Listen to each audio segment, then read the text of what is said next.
Selamat sore, Selamat Pak sore, Sat. Bu. Ya, kita ini pada tutupan kamera semua nih. Kita ketemu lagi di webinar Ekofeminis yang ke-6 ya, dengan 2 pembicara, satu dari Kupang, satu dari Manokwari. Dan ini sangat menarik untuk kita hari ini. Dan diharapkan masukan-masukan dari teman-teman yang hadir untuk melengkapi artikel yang dibuat untuk nanti diterbitkan. Baik, sebelum kita lanjutkan, maksudnya untuk memasuki webinarnya atau presentasi, kita buka dulu dalam doa. Saya minta kesediaan dari Pak Oloan, bolehkah?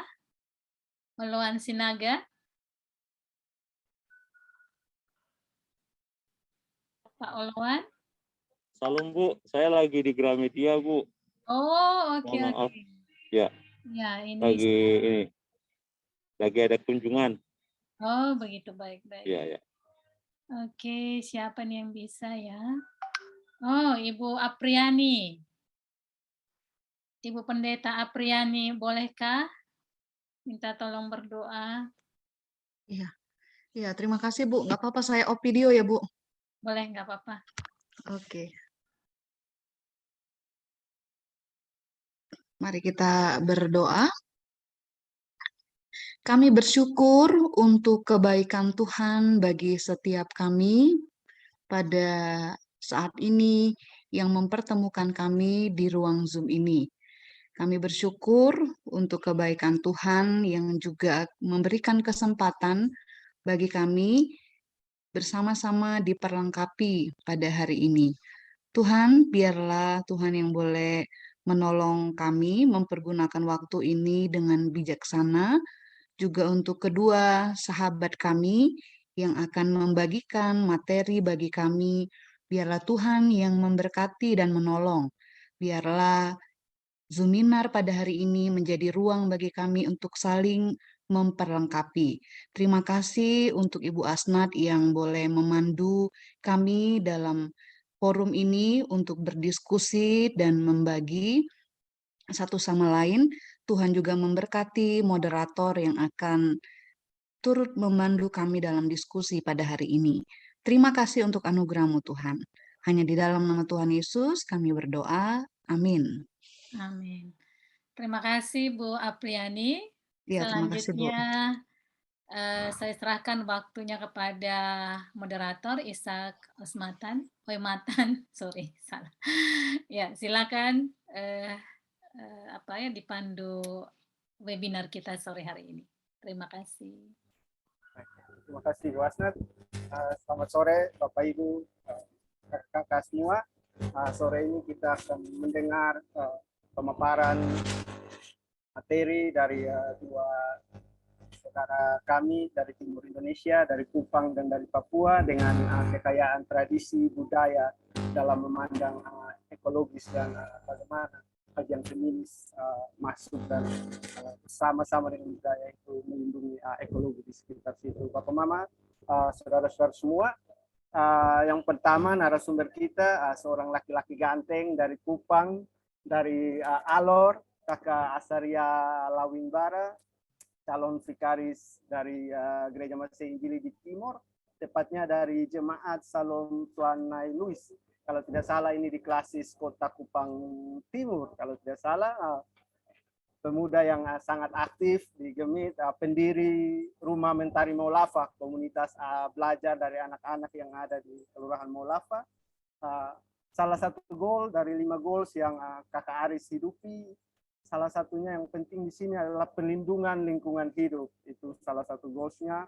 Tamat dari Fakultas Teologi Universitas Kristen Antawacana Kupang di bidang pendidikan agama Kristen, dan sekarang minat studinya dalam ekologi dan PhD studies dalam pengembangan ilmu teologi. Demikian profil singkat dari narasumber kita pada sore hari ini. Dan yang kedua ada Ibu Pendeta, tapi saya panggil saja Kakak Pendeta, kita dari Timur sama-sama. Kakak Pendeta Eta Ayatanoi, Kakak Pendeta dari GKI di Tanah Papua. yang ditempatkan di Manokwari dan sementara sedang melanjutkan studi S3 di Universitas Kristen Duta Wacana Yogyakarta. Baik Bapak Mama, kakak-kakak semua, kedua narasumber ini akan membawakan materi yang sangat menarik untuk kita simak bersama-sama dari kekayaan tradisi masing-masing. Saya akan mulai dulu lebih dahulu dari Kakak Aris yang akan memaparkan materinya Akhoma Uwi Kengka, suatu refleksi perempuan pewaris tradisi mewarnai benang menggunakan lumpur alam di Tanah Kolhua di Kupang, NTT. Kepada Kakak Aris, kurang lebih waktu 25 menit, saya persilahkan dalam memaparkan materi. Silakan Kak Aris. Oke, salam kenal semua. Terima kasih untuk kesempatan belajar bersama. Jadi, Beta di sini sebagai murid dan sebagai guru ya. Jadi, mohon masukan jika ada hal-hal yang perlu menurut kawan-kawan Beta tambahkan. Terima kasih Kak Andrea sudah bantu untuk share screen. Jadi, Beta akan membawa tentang Akhoma Wekenka, tentang refleksi perempuan pewaris tradisi mewarnai benang menggunakan lumpur. Kita boleh lanjut, Kakak.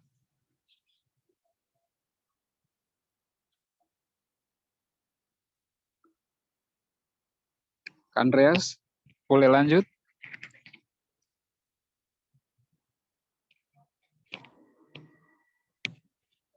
Oke, jadi Beta sendiri calon vikaris di Gemit Shalom. Beta suara terdengar kah? Ya, Beta sendiri calon vikaris di Gemit Shalom Tuana Luis, dan dalam perjumpaan dengan jemaat, salah satu hal yang menarik di sana adalah dalam data yang Beta ambil di kelurahan itu bahwa jumlah etnis terbesar di kelurahan tempat Beta melayani itu adalah etnis Helong Kolhua. Jadi ada banyak etnis di situ dan BTN itu merupakan tempat orang-orang pendatang tinggal di perumahan, tapi sebelumnya itu mayoritas yang tinggal di situ adalah saudara semua dari etnis Helong Kolhua. Nah, dalam perjumpaan di sana, Beta bersama teman-teman itu menemukan pengalaman yang unik dan menarik, karena bagi Beta yang belajar tentang teologi, Beta berguru banyak sekali dari para penenun yang ada di situ, dan bersyukur bisa menemukan itu dalam perjumpaan di sana. Dan hari ini Beta diberikan kesempatan untuk menyampaikan itu, dan semoga di ruangan Zoom ini ada para perempuan penenun yang bisa terlibat di sini, dan itu bisa disampaikan secara langsung. Jadi kita hanya memaparkan saja, tapi semoga para perempuan penenun yang diundang juga bisa hadir sehingga bisa memberikan pemaparan yang lebih mendalam tentang pengalaman menenun di sana. Nah, jadi dari 34 etnis yang ada di kelurahan itu, paling besar itu etnis Helong Kolhua, itu ada 1.220 penduduk, dan di gambar ini kalau teman-teman lihat itu adalah rumah adat, salah satu rumah adat yang dibangun itu melambangkan simbol peradaban Helong di situ. Tentu teman-teman yang sudah ikut seri webinar ini sudah lihat tentang apa itu ekologi. Beta hanya mengulang menurut penyampaian dari Tias Retno Wulan dalam tulisannya tahun 2007, bahwa ekologi itu berasal dari dua suku kata dalam bahasa Yunani, yaitu eko dan logos. Eko berarti rumah atau tempat tinggal. Beta kasih warna merah di situ sebagai refleksi berkaitan dengan pemaparan yang akan disampaikan. Rumah atau tempat tinggal, tempat semua perempuan, laki-laki, hewan, tumbuhan, tanah, air, dan matahari. Lalu apa itu ekofeminisme? Itu merupakan salah satu aliran pemikiran dalam gerakan feminisme yang berusaha menunjukkan hubungan antara alam dan perempuan. Aliran pemikiran ini menganggap bahwa perempuan secara budaya memiliki kedekatan dan kebergantungan dengan alam. Nah, ini menarik karena dalam penyampaian sebentar kawan-kawan akan menemukan bagaimana orang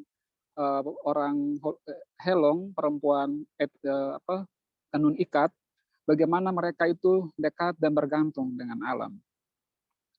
Kalau terlalu cepat kasih tahu ya. Dan ini di sini di slide selanjutnya tentang gambaran para perempuan penenun. Jadi Beta ambil 9 orang. Ada 9 orang perempuan penenun. Itu dalam nomor 1 itu ada Mama Hana Taklale. Dia itu tahu tenun sejak umur 15 tahun ketika dia masih SD. Dia memakai wantex atau pewarna toko dan lumpur untuk membuat pewarna. Lalu ada kakak Atalia Taklale, dia waktu belajar tenun itu umur 20 tahun, waktu itu SMP, sampai hari ini dia masih menggunakan lumpur saja untuk mewarnai benang. Lalu ada Mama Dorcas Kase Bistolen, setelah tamat SD baru dia belajar, dia pakai 2, yaitu wantex dan lumpur. Lalu Mama Rahel Takene, dia belajar menenun itu sejak kelas 2 SD. Pendidikan terakhirnya itu SD, dia sampai hari ini hanya menggunakan lumpur saja. Lalu Mama Yublina Kase, dari kelas 2 SD juga, tamat SD saja, dia itu menggunakan lumpur. Begitupun Mama Tersia Takene dan Mama Bilka Bistolen, mereka menggunakan lumpur. Sedangkan 2 mama yang terakhir, Mama Neema bin Musuniat, itu belajar tenun sejak kelas 5 SD. Dan sampai hari ini dia pakai wantex. Dulu pakai lumpur, tapi sekarang pakai wantex. Nanti ada penjelasannya kenapa pakai wantex dan tidak pakai lumpur. Lalu ada Mama Adriana Puai, dia dulu pakai lumpur, tapi sekarang pakai wantex. Begitu.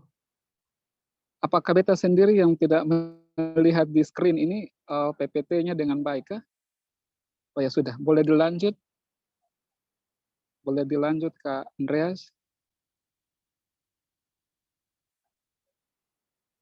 Ya, kita boleh lewat lagi.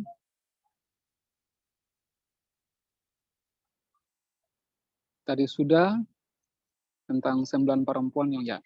Jadi apa itu Akhoma Wikengka? Jadi bagi orang etnis Helong, tanah itu disebut sebagai ahu, sedangkan lumpur disebut sebagai akhoma. Pohon itu disebut sebagai kai, dan air itu disebut sebagai ui. Jadi ui kengka adalah, ui itu tadi air, kengka adalah salah satu, jadi ui kengka itu, jadi banyak mata air di Kolhua, dan ui kengka ini merupakan salah satu mata air yang ada di Kolhua. Nah, secara etimologi, ui kengka itu dari 2 suku kata, ui yang artinya air, dan kengka itu ganoah. Jadi di atas atau sekitar mata air itu banyak sekali tanaman ganoah yang tumbuh, sehingga orang menyebutnya ui kengka atau air ganoah. Tentu bukan ganoah yang dipakai untuk mewarnai, tapi sekitaran tempat itu yang ada ganoaknya itu menarik karena di timur banyak tempat-tempat yang misalnya kalau ada air dan beringin nanti dikasih nama pakai bahasa daerah, ada air dan batu nanti. Jadi orang menamai suatu tempat itu karena perjumpaan mereka dengan alam. Alam itu seperti subjek ya, jadi namanya itu disebutkan. Jadi itu Wikengka itu adalah air yang dipenuhi dengan genoak sehingga disebut Wikengka. Kita boleh lanjut. Nah, lumpur dari mata air Wikengka ini, terlalu mata air sendiri di tempat itu, dan pohon merupakan unsur-unsur penting yang diperlukan dalam mewarnai benang. Nah, menurut Kamus Besar Bahasa Indonesia, lumpur itu berarti tanah lunak, tanah berair, dan tanah becek. Nah, lumpur dari Wikengka itu sifat-sifatnya seperti itu, lunak, dan itu yang dipakai untuk mewarnai atau memperkuat warna dari pewarna alam. Kita boleh lanjut. Siapa yang pertama kali menemukan lumpur? Pasti kawan-kawan juga penasaran, bagaimana orang bisa buat ini. Nah, dalam wawancara dengan mama-mama itu, menurut Mama Hana, ia hanya melanjutkan apa yang leluhurnya ajari. Jadi dia bilang begini, beta sudah tahu siapa yang punya ide untuk pakai lumpur. Katong itu kita hanya ikut apa yang orang tua dong buat untuk kasih warna benang. Tapi sudah tahu siapa yang pertama kali memakai lumpur untuk mewarnai benang. Menggunakan lumpur sebagai pewarna alam. Lalu menurut Mama Kakak Atalia Taklale, Wikengka itu adalah sejarah di mana mereka mengenal leluhur yang datang dan tinggal di tempat itu. Kalau bukan dari leluhur, dari mana saya bisa tahu? Nama neneknya adalah Nenek Lelo Taklale. Jadi Nenek Lelo Taklale itu memakai lumpur, maka sebagai generasinya dari Nenek Lelo, dia melanjutkan warisan itu. Lalu menurut Mama Tersia, Ketompo nenek moyang kami memang sudah tahu tempat itu, dan kami anak cucu itu hanya ikut-ikut saja masak obat di situ. Jadi tadi itu ada, nanti dalam pemaparan selanjutnya ada masak obat itu maksudnya pewarna alam, lalu mereka ambil, dan itu yang membuat tangan mereka itu berminggu-minggu itu tidak hilang karena menggunakan pewarna alam. Nah, jadi dalam proses di sana mereka melakukan proses pewarnaan terus sampai warna benang itu menjadi coklat, berarti sudah jadi pewarna alam untuk bisa selanjutnya dijemur lalu ditenun. Kita boleh lanjut. Nah, ini benang yang belum dikasih warna. Tentu teman-teman penasaran bagaimana proses pewarnaan. Kalau di tabel tadi kita belajar bahwa ada perempuan penenun dari 9 itu yang sampai hari ini masih pakai 2, ada yang pakai wantex kadang-kadang, ada yang pakai lumpur kadang-kadang, malah ada yang pakai lumpur saja. Tapi ada juga yang dulu pakai lumpur, tapi sekarang tidak pakai lumpur, hanya pakai wantex. Nah, kalau orang yang pakai wantex, tahap pertama itu dia beli wantex merek Padi Gunting. Setelah itu dia akan memotong, ada satu pohon namanya pohon haukolo atau pohon nitas yang tua. Itu diambil yang kering. Setelah itu rebus hingga air mendidih. Lalu maksudnya rebus di sini ini benang itu dicampur dengan kulit pohon haukolo. Lalu didinginkan air rebusan kulit pohon haukolo itu. Setelah itu mereka akan pergi ke Wikengka. Mereka bawa air rendaman haukolo itu ke Wikengka bagi yang menggunakan lumpur. Sedangkan bagi yang wantex itu setelah pakai wantex baru mereka bawa ke sana untuk memperkuat pewarna. Nah, lalu mereka ambil benang dicelupkan. Jadi ini waktu di Wikengka ya, di sekitaran air Ganoh itu lumpurnya itu mereka ambil lalu diremas begitu, dicampur lumpur dengan benang, diulang. Lalu ketika warnanya sudah, menurut mereka sudah coklat atau sudah merah atau sudah hitam, mereka cuci dengan air. Lalu mereka lakukan ulang lagi. Jadi itu bisa sampai 4 kali, minimal 3 sampai 4, malah bisa lebih dari itu. Jadi warnanya itu, makanya kenapa tangan mereka, kuku mereka hitam, karena berulang-ulang dilakukan pencelupan, lalu ditinggalkan berapa jam, kemudian lalu dibersihkan. Nah, setelah itu mereka bilas dengan benang lalu jemur. Jadi ini memang terlihat singkat, tapi dalam prakteknya itu sangat ribet, sangat memakan waktu yang cukup lama karena bisa gagal juga begitu. Kita bisa lanjut. Nah, apa keuntungan dan kerugian menggunakan lumpur? Nah, menurut salah seorang mama, sekarang kami sudah malas untuk buat menggunakan lumpur. Terlalu rumit kerjanya. Yang dilakukan sekarang adalah beli wantex. Kami masak benang dengan dia, langsung jadi. Tidak perlu lagi ke tempat lumpur. Yang pakai lumpur itu prosesnya lama sekali.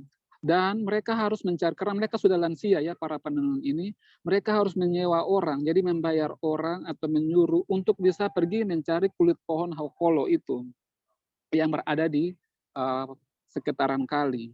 Lalu mereka rebus lagi, ambil dia punya air lagi, lalu harus pergi ke Wikengka lagi.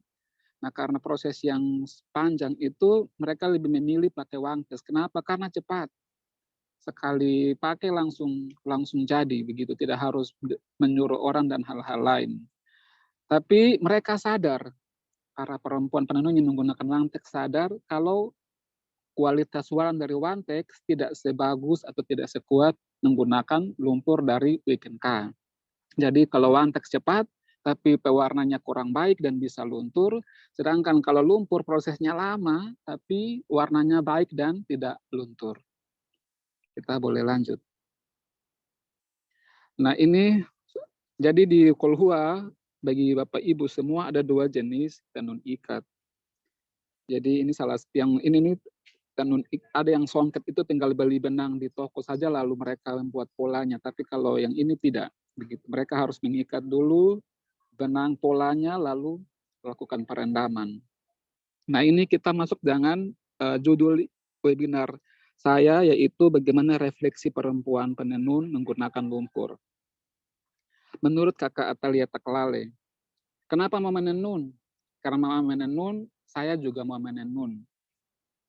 Lalu apa refleksi kakak Atalia terhadap weekend K tempat lumpur, tempat pewarnaan benang? Menurut dia, weekend K itu yang membesarkan kami. Dalam bahasanya, weekend K ina undaur seman in pupu moloes kami, nolsus win inusun naib kami. Artinya, weekend K ini menjadi selimut atau sarung yang membungkus dan menyelimuti tubuh kami dan menjadi air susu yang menyusui dan membesarkan kami. Kita boleh lanjut.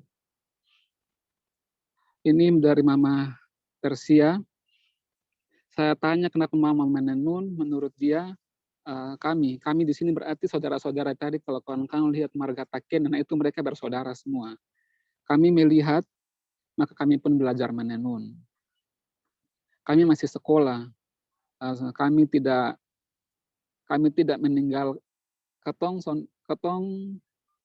ya ini bahasa Kupang, ketong masih sekolah, sonde kasih belajar ketong, maka ketong lihat ketong mama dengan ikat ambil tali, ambil kayu ketong ikat. Sementara kami duduk di bangku SD, kami sudah belajar. Jadi waktu mama menenun itu mereka ambil daun, ambil seperti simulasi begitu. Jadi mereka hanya lihat tapi tidak bantu. Mereka belum bantu, mereka hanya buat seperti permainan begitu, hanya mencoba sendiri begitu, tanpa harus terlibat langsung membantu mama-mama mereka yang menenun. Kita boleh lanjut. Nah, ini refleks dari Mama Tersia, mama yang tadi. Di masa pandemi, maaf. Di masa pandemi COVID ini Mama Tersia sekarang sedang membangun rumah. Dan ini refleksi dia. Saya buat beta pun rumah tuh karena beta jual 10 tenun. Jadi dari hasil penjualan 10 tenun di masa pandemi, Mama Tersia tetap mendapatkan uang untuk bisa membangun rumah. Lalu apa pandangan dia terhadap weekend K? Kalau mereka itu menyebutnya weekend K, karena mereka itu Timor begitu. Jadi kalau orang Timur itu sebutnya oel, kalau orang Helong bilangnya ui begitu. Jadi menurut dia weekend K anfiti nankai es haim tau kloe bete tais haimi sosa haimi penloet haimi kolhaim anhin fun haim tau ume. Artinya, OLKNK telah membantu kami membuat kain, sarung, untuk bajual, kasih sekolah anak, dan buat rumah. Kita boleh lanjut. Nah, ini dari salah satu mama, yaitu Mama Naema bin Musun. Apa makna tenun bagi dia? Bagi dia, tenun itu sebagai tanda mata mama. Jadi seperti cendera mata dari mama, begitu. Dia bilang bahwa sementara saya masih kuat, sementara saya masih ada, saya buat tenun kasih saya punya anak dong, kasih anak-anak saya. Suatu saat kalau saya sudah meninggal, anak-anak akan lihat itu sebagai tanda mata. Oh, ini dulu dari mama. Dulu mama yang buat kasih anak-anak dan cucu sebagai tanda mata. Selain itu, tenun yang dia buat ini untuk bayar uang sekolah, untuk bantu bayar uang sekolah anak-anak di SD, SMP, hingga kuliah. Kita boleh lanjut.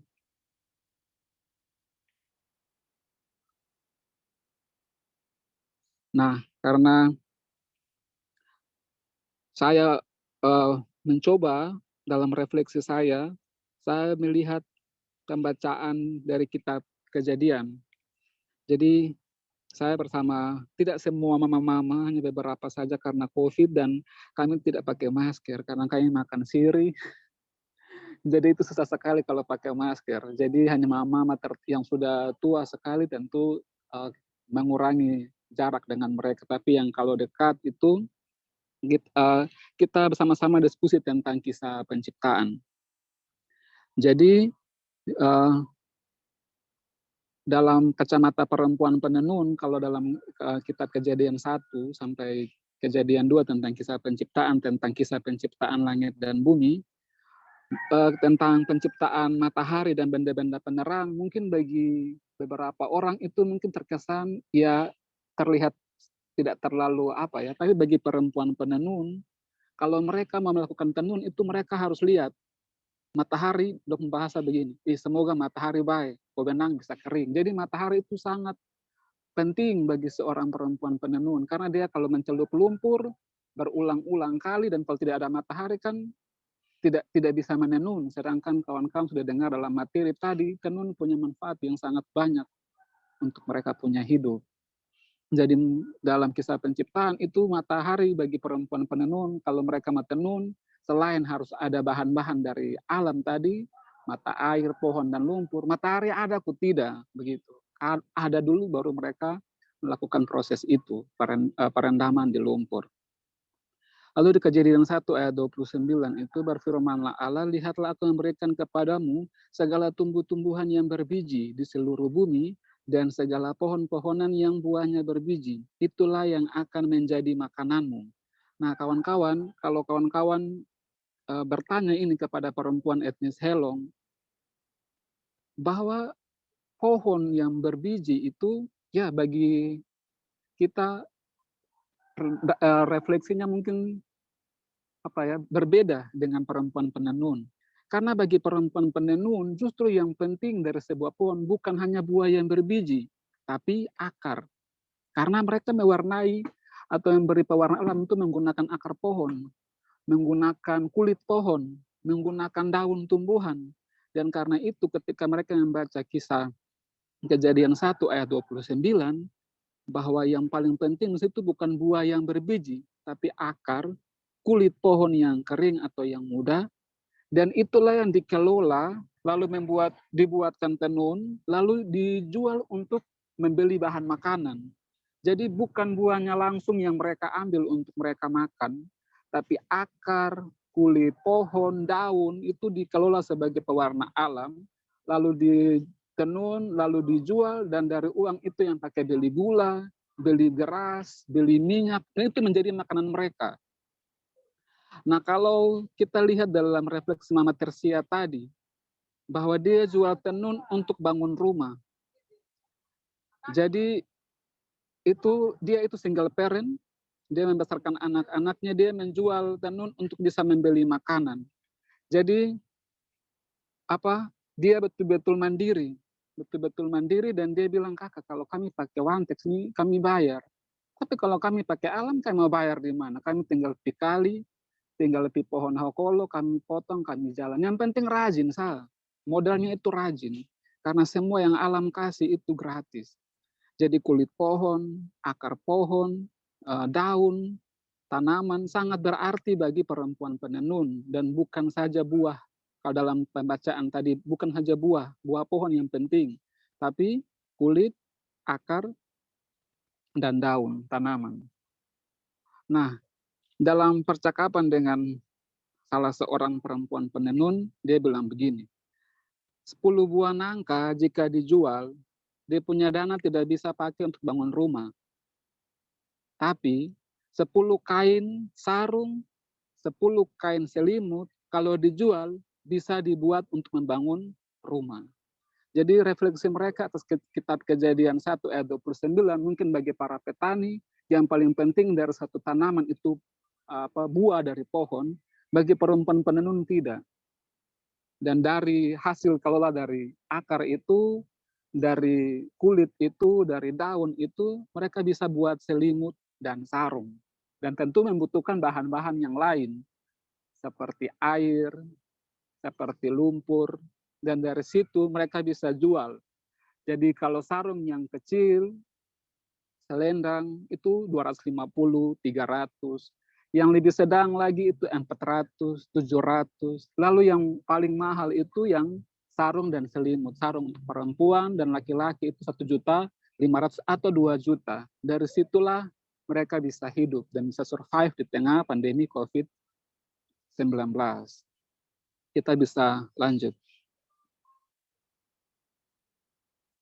Jadi salah satu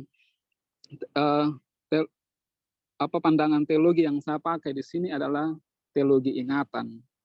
Teologi ingatan generasi pewaris. Jadi Kalau tadi kita lihat, siapa yang pertama kali menemukan lumpur? Mereka semua akan bilang, oh nenek yang ketemu, jadi kami ikut. Jadi ada ingatan bersama dengan nenek, ada ingatan bersama dengan mama. Dan itu yang mereka hidup.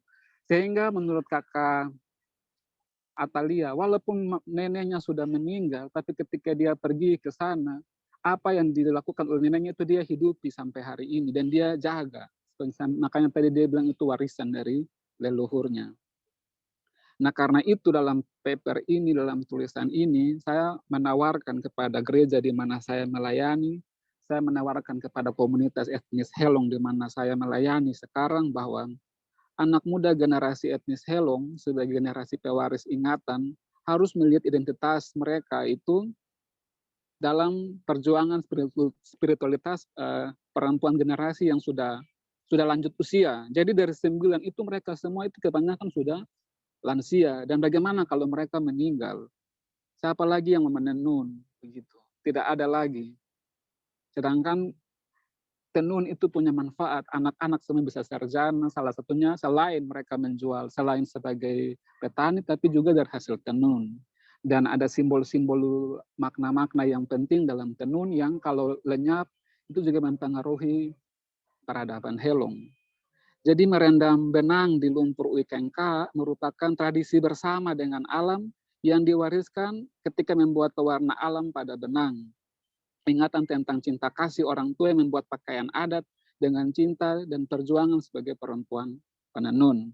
Mengingat Akoma Uikengka berarti mengingat perjuangan dan cinta kasih leluhur yang dekat dan bergantung dengan alam. Karena apa? Alam itu kasih semua gratis. Mengingat dan melestarikan perjuangan merendam benang menggunakan lumpur berarti mengingat kedekatan leluhur perempuan dengan alam. Ingatan ini harus menjadi ingatan komunal, lintas generasi. Jadi semua etnis Helong harus mengingat, oh dari lumpur di Uibona itu menghidupkan desa-desa yang ada di Kosait, yang ada di desa-desa tetangga, semua hidup dari situ. Berarti harus dijaga karena ada pengalaman itu. Nah, ingatan mengikat generasi ini harus dijaga. Karena kalau alam rusak, kalau alam hancur, tidak hanya kehidupan dalam rumah tangga yang hancur karena tenun itu menopang ekonomi, tapi juga peradaban Helong. Karena dari situlah orang-orang Helong bisa menikmati atau merayakan kedekatan perempuan dengan alam yang sangat dekat. Dan kualitas terbaik ada di situ. Kita boleh lanjut. Nah, di akhir paper saya menulis seperti ini. Dengan memakai perempuan mengingat. Memakai dalam hal ini memakai pewarna alam ya. Memakai lumpur dari Uikengka. Dengan memakai perempuan mengingat. Ini dalam refleksi dari para perempuan tadi tentang siapa yang menemukan lumpur itu. Mama Atalia dan kawan-kawan itu memakai dan mereka mengingat leluhur mereka dekat dengan alam. Nah, dengan mengingat perempuan memakai. Jadi karena dia ingat leluhurnya buat seperti ini, dia juga buat dan akhirnya itu terus terpelihara. Dan dengan memakai itu dia melestarikan. Jadi dengan memakai perempuan mengingat, dengan mengingat perempuan memakai, dan dengan memakai perempuan melestarikan. Mengingat dan memakai adalah spiritualitas perempuan yang berelasi dengan alam, warisan leluhur dan generasi penerus. Kegiatan mengingat merupakan hal yang penting, sebab tanpa ingatan masyarakat tidak punya sejarah, dan masyarakat tanpa sejarah adalah masyarakat tanpa masa depan. Bayangkan kalau etnis Helong tidak mengingat dengan baik bahwa dari lumpur Uibona itu anak-anak para sarjana bisa ada, dari lumpur Uibona itu ekonomi kehidupan keluarga bisa ada bahkan di tengah pandemi. Dan lebih penting lagi, masa depan Helong tidak akan ada karena etnis motif mereka punah. Tenunan mereka punah karena generasi-generasi tua itu sudah meninggal. Nah, karena itu dalam penyampaian di tabel tadi saya tampilkan tentang perempuan penenun, sejak kapan mereka belajar tenun dan mereka tamatan SD saja begitu. Karena dulu itu tidak bisa lanjut sekolah begitu. Nah, anak-anak sekarang kan pakai tenun itu ya bagaimana dulu baru mau pakai begitu. Jadi sudah tidak tahu buat tenun, tidak mau pakai, tidak mau bantu. Nah, jadi kalau ketika orang tua meninggal, ya sudah, tinggal sejarah. Dan karena itu ini merupakan tawaran beta untuk gereja beta melayani sebagai calon vikaris di sana, bahwa penting sekali gereja secara sadar membuat situs ini sebagai situs peradaban Helong, bagaimana perempuan dekat dengan alam, supaya motif, supaya tenunan Helong tidak punah. Karena ada cinta, ada perjuangan dari perempuan untuk kehidupan ekonomi, bahkan persembahan uang kolektif itu didapat dari hasil menenun juga. Dari saya itu, terima kasih banyak. Terima kasih Kakak Aris, informasi dan penyampaian yang sangat menarik tentang tradisi ini. Bapak Mama, kita tampung dulu pertanyaan untuk Kakak Aris. Kita melanjutkan dulu ke pemateri kedua kita, setelah itu baru kita masuk dalam diskusi. Pemateri kedua dari Kak Eta tentang perempuan meak dan tanah. Kajian teologi ekofeminis tentang relasi tanah dan perempuan meak di Manokwari, Papua. Kepada Kakak Eta, waktu 25 menit saya persilakan.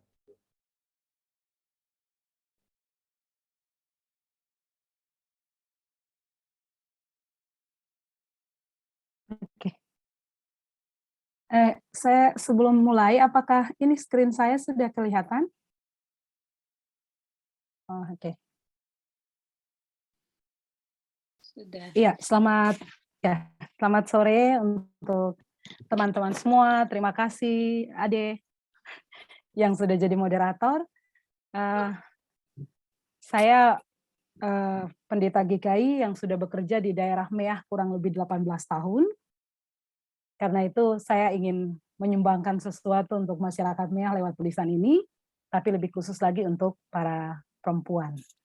Ya, tulisannya tentang relasi perempuan Meah dan tanah, suatu kajian teologis ekofeminis tentang relasi tanah dan perempuan Meah. Nah, ini daerah Meah. Suku Meah merupakan bagian dari komunitas suku besar Arfak yang ada di tanah Papua, tepatnya di Kepala Burung Pulau Papua. Nah, suku Meah merupakan salah satu subsuku dari suku besar Arfak yang mendiami Kabupaten Manokwari, Provinsi Papua Barat. Secara topografi mereka bermukim di dataran dan pinggiran bukit wilayah pegunungan Arfak yang dialiri Sungai Besar Wariori. Demikian mereka disebut Meah dari kata me, air, dan tinggal. Berarti tinggal di dekat air. Jadi mereka selalu tinggal dekat air. Nah, tanah itu menjadi inti dan titik sentral, pusat ekologis dan basis dari satu kesatuan ekosistem yang mengatur hubungan antara manusia dan semua makhluk hidup di alam. Nah, tanah adalah sumber segala kehidupan di bumi. Di atas tanah, di dalam tanah, dan jauh dalam perut bumi tersimpan sumber mineral, deposit, dan kandungan bumi lainnya yang dibutuhkan oleh manusia. Dalam hubungan dengan hakikat tanah sebagai sumber daya alam, maka gereja menghadapi kenyataan bahwa rakyat mulai bergeser dari tanah miliknya sendiri. Nah, saya kemudian mengutip dari pandangan dari Liston, kemudian Bapak Karel Rahri tentang tanah. Ada 4 hal secara ekonomis tanah dipandang, tanah dan tumbuhan yang ada di atasnya adalah media yang menyediakan segenap kebutuhan dan keperluan hidup, mulai dari makanan, minuman, obat-obatan, kayu bakar, maupun bahan untuk membuat rumah. Nah, secara budaya, tanah dipersepsikan sebagai mama, yakni pihak yang melahirkan dan membesarkan. Oleh karenanya, adalah sah bila sang mama menjamin kehidupan seluruh anak-anaknya dengan kesuburan dan kelimpahan kekayaan alam. Di sisi lain, sang anak dituntut untuk senantiasa memperhatikan kondisi sang mama, tetap sempurna melakukan kewajibannya, dan memberi hasil yakni dengan cara menjaga norma-norma dan melakukan serangkaian seremonial guna mengharapkan agar sang mama senantiasa memberikan kelimpahan kesuburan terhadap seluruh anak cucu. Nah, secara religius, tanah senantiasa diasosiasikan dan atau dikaitkan dengan para leluhur roh-roh nenek moyangnya. Bahkan keyakinan itu diwujudkan bahwa kehidupan berasal dari tanah atau tanah adalah warisan yang diberikan leluhur dalam menjalankan kehidupannya. Nah, dalam pandangan demikian, maka tanah mendapat penghargaan yang tinggi karena menghargai tanah mempunyai makna sebagai bagian dari penghargaan terhadap para leluhur dan nenek moyangnya. Nah, secara politis, tanah merupakan bagian dari kedaulatan masyarakat. Eksistensi politis masyarakat diukur dari apakah ia mempunyai kawasan bagi kelompok-kelompok masyarakatnya, dan seberapa besar tanah itu mampu mengakomodir segenap kepentingan kehidupan masyarakat tersebut. Nah, tanah tersebut memberikan kemungkinan padanya untuk bisa melaksanakan hubungan dan relasi sosial dengan masyarakat lainnya. Bentar.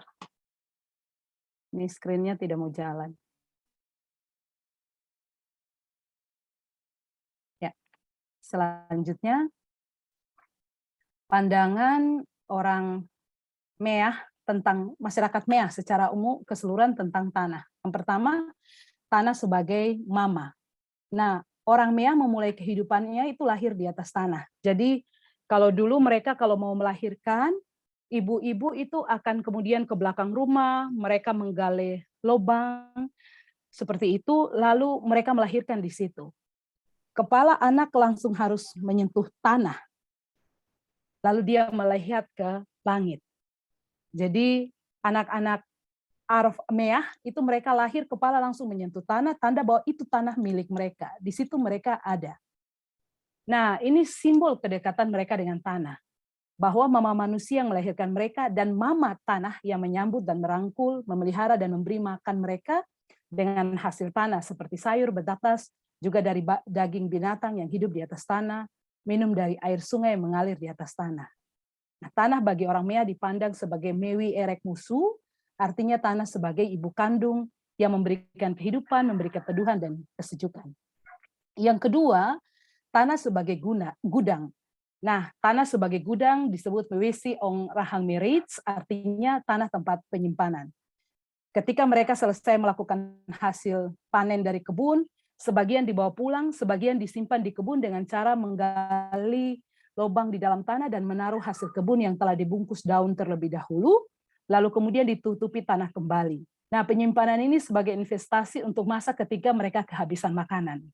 Nah, kalaupun mereka berpergian jauh, maka makanan pun disimpan dalam tanah untuk menghindari jangan sampai ada orang yang berniat meracuni makanan mereka.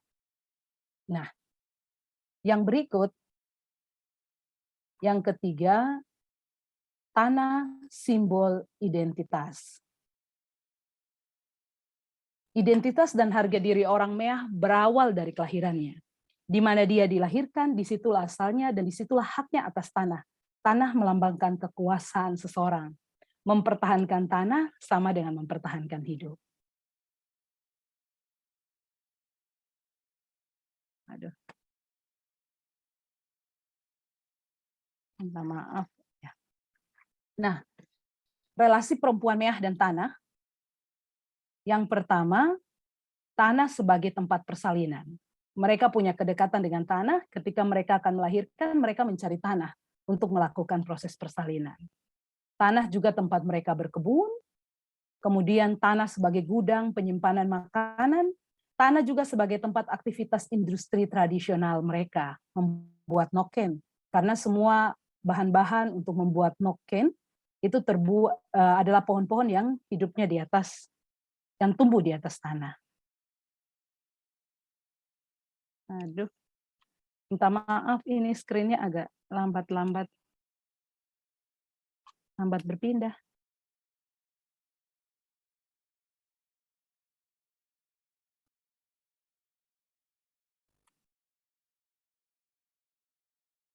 Sudah. Ya, oke. Ini kesamaan tanah dan perempuan. Meah ya. Perempuan itu mengandung, tanah menyimpan benih, maknanya mempersiapkan kehidupan. Perempuan melahirkan, tanah memberi tumbuhan tumbuh, itu berarti maknanya adalah melahirkan kehidupan. Nah, perempuan mengurus anak, tanah menyediakan makanan, maknanya adalah memelihara atau melanjutkan kehidupan.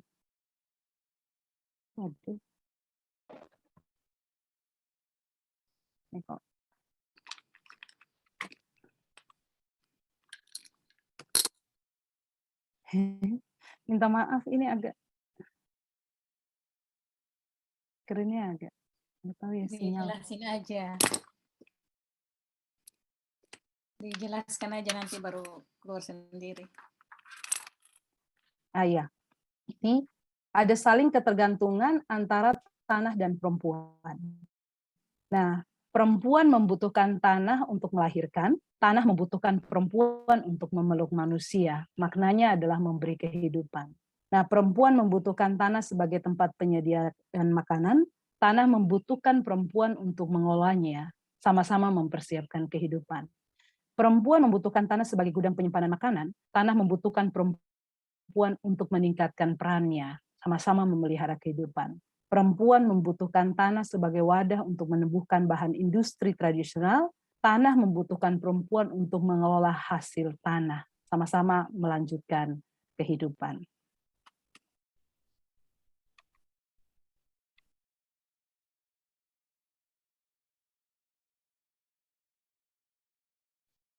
Nah, pemicu rusaknya relasi tanah dan perempuan Meah. Jadi, motif materialistik dan konsumerisme mengakibatkan terjadinya perubahan pola pikir mengenai tanah sebagai mewi erek musuh, tanah sebagai mama, menjadi objek yang dikuasai, bukan dikelola. Hutan diubah menjadi lahan perkebunan kelapa sawit, yang kemudian mengganggu semua ekosistem di atasnya. Yang kemudian mereka tidak lagi bisa mendapat babi hutan, tikus tanah untuk makanan, tidak ada lagi sumber air yang baik di sekitar mereka. Nah, tanah dijual untuk alasan pembangunan, tapi juga berdampak kurang bagus dalam kehidupan mereka sendiri. Hutan dibuka secara besar-besar menjadi lahan pertanian.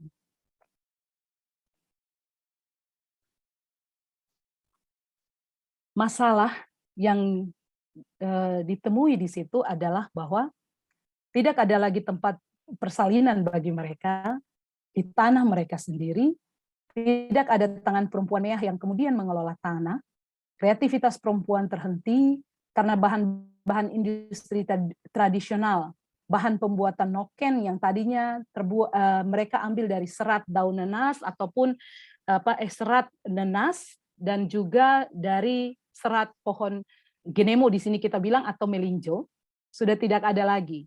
Nah, tidak ada lagi tanah sebagai tempat penyimpanan makanan.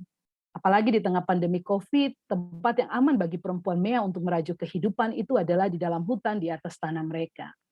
Nah, dalam kondisi ini perempuan tidak bisa bicara, karena perempuan tidak punya hak atas tanahnya. Nah, kemudian saya masuk perspektif ekofeminis terhadap relasi perempuan dan tanah dari Francois. Itu bicara tentang ada kaitan langsung antara penindasan terhadap alam dengan penindasan terhadap perempuan. Dan Karen J. Warren mengatakan perempuan dan alam memiliki relasi. Alam dan perempuan tidak dapat dipisahkan seperti hubungan air dan perempuan. Ketika air tercemar, perempuan yang pertama kena dampak. Demikian hubungan tanah dan perempuan Meah. Ketika tanah habis terjual, bahkan hutan dibabat habis, maka perempuan alami penderitaan karena tidak lagi bisa menyulam kehidupan di atas tanah. Lalu saya ingat lukisan Indris Bandi dalam cover jurnal perempuan edisi 80 dengan judul Tiga Tubuh Tanah. Ini menggambarkan hubungan yang erat antara tanah dan perempuan. Tanah melahirkan segala makanan melalui tumbuhan, tanah juga mengandung air untuk kebutuhan makhluk hidup di atas tanah, baik manusia, hewan, dan tumbuhan untuk tubuh. Demikian juga tubuh bangkai selalu memberikan kesuburan pada tanah setelah kematiannya. Tanah melahirkan kehidupan, demikian juga perempuan melahirkan kehidupan. Karena itu perempuan disebut ibu dan bumi atau tanah disebut ibu bumi. Nah, dari Susan Griffin mengatakan manusia terbuat dari tanah. Karena itu ketika melihat tanah, kita melihat diri kita sendiri. Dan kita adalah alam yang melihat alam menangis dan berbicara kepada alam. Perempuan harus membantu umat manusia untuk keluar dari pikiran dan tindakan dominasi terhadap alam. Vanda Siva mengatakan, pembangunan yang bertujuan untuk kemajuan hanya mengakhiri ikatan ekologis dan budaya dengan alam. Semua yang bertujuan pada kemajuan sesungguhnya berdampak kemiskinan terhadap lingkungan yang pada akhirnya perempuan dan anak-anak menjadi korban. Dan Gabriel Dietrich mengatakan perempuan menjadi korban terburuk dari kemerosotan ekologis, di mana hari kerja mereka diperpanjang karena kelangkaan air, keterampilan tradisional mereka telah terpengaruh teknologi baru, kulit kayu berganti dengan benang. Sementara kalau di orang-orang Meah, karena sudah tidak ada serat-serat nanas, daun nanas, tapi juga serat pohon melinjo tadi, mereka menggantikannya dengan benang. Dan mereka harus membeli. Itu pun kalau ada uang mereka akan membeli benang. Kalau tidak, mereka tidak lagi bisa menyulam noken itu. Nah, Karen J. Warren mengatakan pola pemikiran adosentris, konsep patriarki yang hierarkis, dualistik, dan opresif merusak alam dan perempuan. Nah, pola pemikiran adosentris di mana semua yang menjadi milik mereka harus dimanfaatkan sesuai kepentingan laki-laki dan diatur menurut kemauan laki-laki tidak hanya ke diri, tetapi juga bagi perempuan meah yang memiliki relasi kuat dengan tanah. Nah, budaya patriarki yang kuat mengakibatkan perempuan tidak mempunyai hak keputusan atas tanah, dan akhirnya ia menanggung penderitaan karena rusaknya relasi perempuan dan tanah. Mereka bilang kami hidup dari tanah, tetapi tanah sudah tidak ada lagi. Sekarang kami mau melahirkan, tidak ada tempat, mau tanam, kebun sudah jauh, kami mau buat noken, sudah tidak ada pohonnya, dan kami harus beli benang untuk buat noken. Nah, ini dituturkan beberapa perempuan meah yang merasa kesulitan dengan kehidupan mereka saat ini. Karena mau berkebun sudah jauh, untuk melahirkan mereka mengalami kesulitan, bukan hanya tanah, tapi air pun sulit. Kadangkala mereka takut ke rumah sakit karena banyak proses melahirkan dilakukan dengan operasi. Selain itu pertimbangan biaya rumah sakit yang cukup mahal.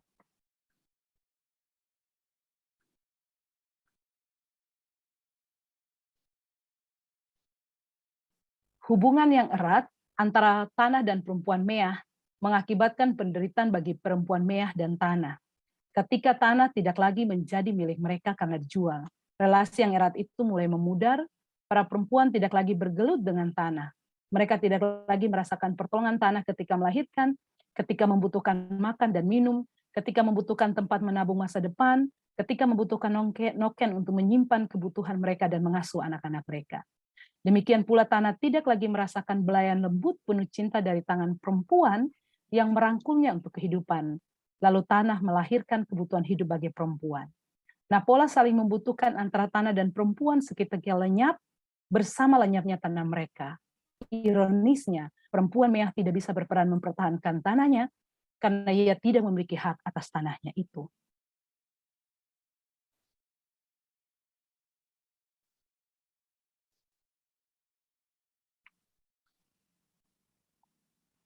Pandangan patriarki dalam konteks masyarakat meah menimbulkan penindasan terhadap perempuan dan tanah. Dominasi laki-laki atas perempuan terlihat jelas dalam pola kehidupan masyarakat meah. Demikian juga dominasi atas tanah terjadi, di mana kekuasaan laki-laki nampak dalam kepemilikan tanah. Ketika tanah tertindas, maka perempuan meah mengalami penderitaan karena tidak bisa berelasi dengan tanah. Demikian pula ketika perempuan meah tertindas, maka tanah kehilangan hak asuhnya atas manusia dan tidak lagi menghasilkan tanpa tangan terampil perempuan. Nah, kehidupan masyarakat meah yang membutuhkan perempuan dan tanah seharusnya menunjukkan kepedulian dan penghargaan atas perempuan dan tanah yang telah memberikan dan memelihara kehidupan mereka. Budaya patriarki dan androsentris yang kuat dalam kehidupan masyarakat meah harus mengalami transformasi teologi ekofeminis yang dapat menjaga relasi tanah dan perempuan meah.